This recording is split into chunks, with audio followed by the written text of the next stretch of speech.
Nobel পুরস্কার করমুক্ত করা হয়েছে। নির্লজ্জতার তো নাজমুল ভাই একটা সীমা থাকে, তাই না? এই সরকার নির্লজ্জতা বেহায়ামির সকল সীমা ক্রস করে গেছে। ঠিক রাজনৈতিক সরকার যা করে এই সরকারও সেই নোংরামিতে যুক্ত হলো। এক। দুই হলো, বাংলাদেশে আজকে আপনি এই নিউজটা পড়ছিলেন, আমি এটা এখানে নিয়ে আসছি বিকজ আর্গুমেন্ট ফ্রেম করতে হলে এই ঘটনাটা আমাকে আনতে হবে।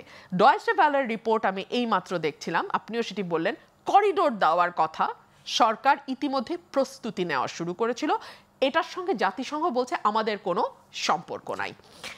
সরকারে যে প্রস্তুতি নেওয়া শুরু করেছে, কত মিথ্যাবাদী একটা সরকার হতে পারে তার প্রত্যেকটা উপদেষ্টা এবং লাস্টলি গিয়ে তারা যেই অবস্থান নিল সরকার, সেটা হচ্ছে না আমরা কোনো করিডোরের দিকে যাচ্ছি না, আমরা একটা হিউম্যান কি বলবো চ্যানেল, একটা হিউম্যান চ্যানেল আমরা তৈরি করব। সেটা কে বললেন?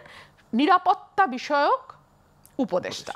এবং নিরাপত্তা উপদেষ্টার অধীনে 3 বাহিনী বাংলাদেশে কর্মরত। এই নিরাপত্তা উপদেষ্টা বললেন না এটা হিউম্যান চ্যানেল। আজকে জাতিসংঘ স্পষ্ট করে দিল এটা করিডোর ছিল এবং সরকার সেই প্রস্তুতি নিয়েছিল। আবার বলছে জাতিসংঘ জড়িত ছিল, আবার জাতিসংঘ জড়িত ছিল না।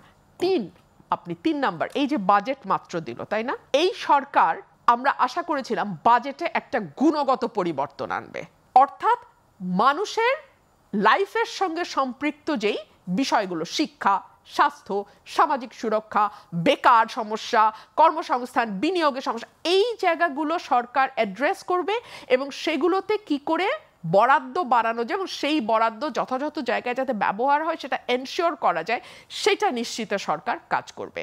কারণ আমাদের রাজনৈতিক সরকারের ব্যাপারে সবসময়, বিশেষ করে গত 15 বছরে আমাদের ভীষণ কমপ্লেইন ছিল, শিক্ষা খাতে বরাদ্দ জিডিপির 6% হওয়ার কথা, সেটা মাত্র আমাদের 2%-এর মতো।